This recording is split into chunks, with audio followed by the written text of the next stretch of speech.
Alright, let's dive into this academic case study, the blue-green backbone.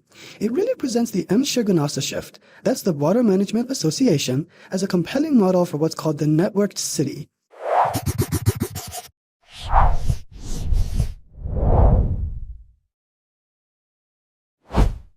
So what's the central idea here? We're looking at a pretty unique model for a city, or in this case, a whole region. It's a place where a massive integrated water system becomes the main organizing principle for Germany's Ruhr metropolitan area, a region with many centers, not just one. What this case study really digs into is how a two-layer water system can become the framework for an entire region. It's a story about a massive shift, from a landscape broken apart by industry to one stitched back together by smart infrastructure. And the strategic goal here, well, it was incredibly ambitious. The project used the Emscher River system, this blue backbone, to organize how 53 different towns and cities would develop. You see, the point wasn't just to clean up a river. It was to use that infrastructure as a tool to completely rethink development, mobility, and the environment, and in doing so, transform a post-industrial landscape. And the sheer scale of this transformation is just staggering.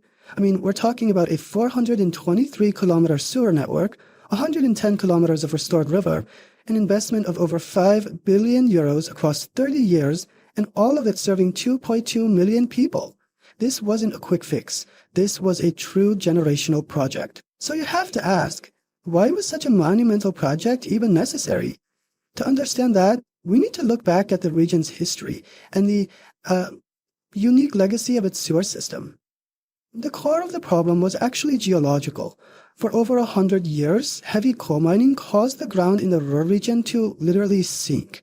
This subsidence made it impossible to build traditional underground sewers, the kind that need a steady downward slope to work.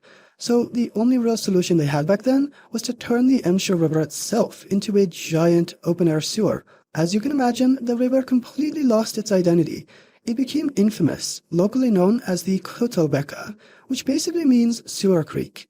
It stopped being a river and became a barrier, a smelly, polluted industrial channel that cut through the landscape, creating these isolated urban islands that were disconnected from each other.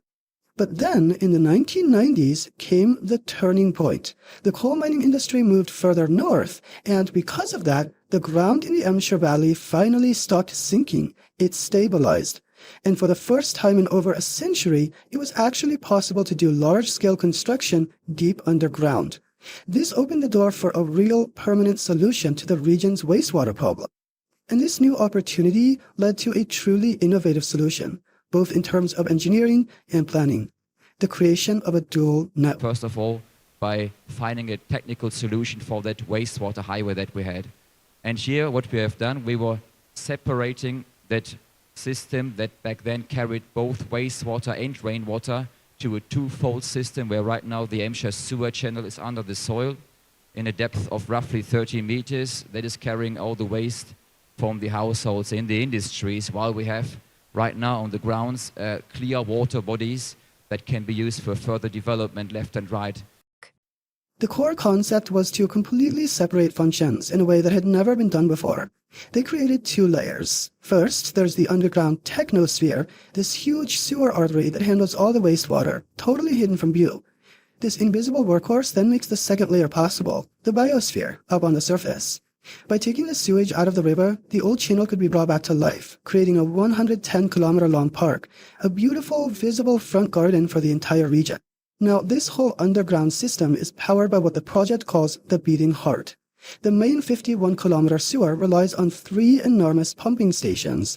The one in Oberhausen, for example, can lift 16,500 liters of wastewater every single second from that 40-meter depth.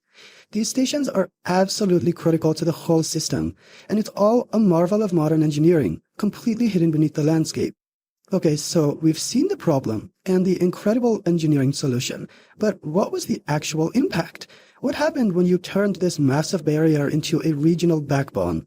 Well, the visual evidence is just staggering. I mean, look at the Emscher in the 1990s. It was a straight, concrete-lined sewer, biologically dead.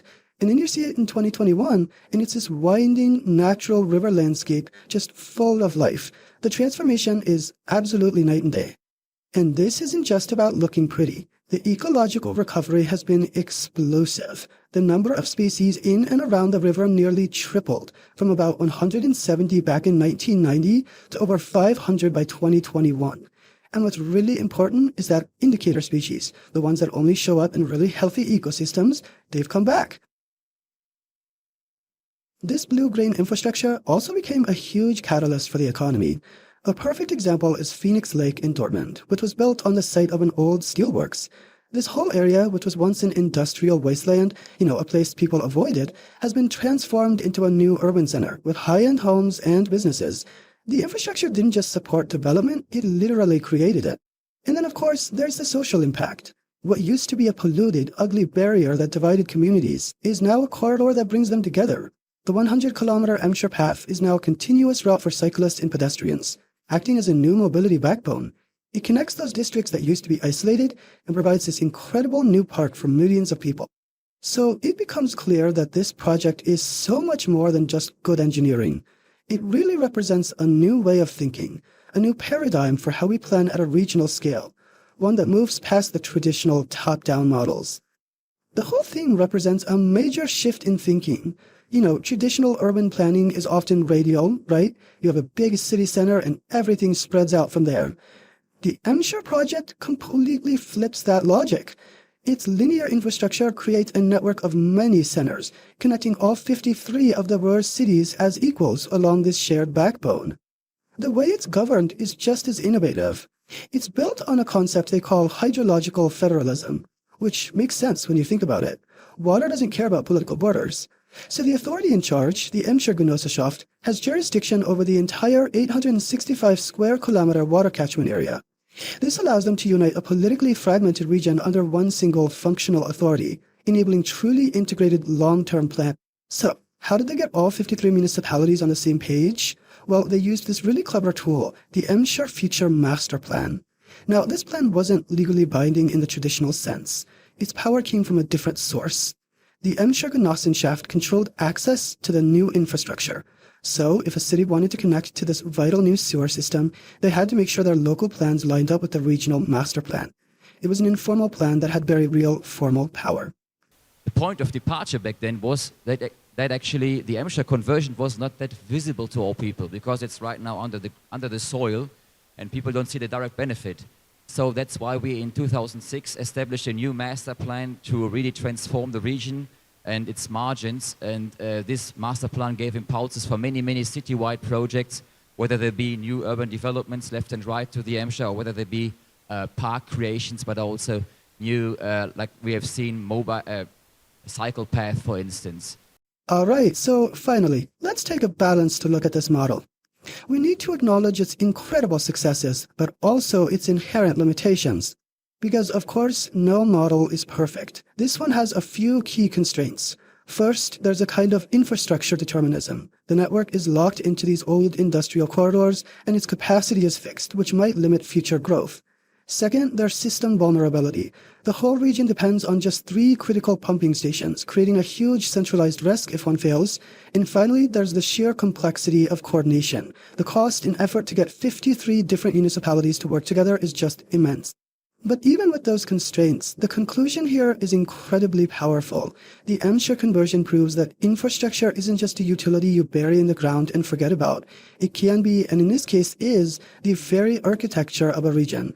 It serves as a global model for how to transform a post-industrial landscape, showing how a technical necessity can be turned into a powerful blue-green strategy for the future.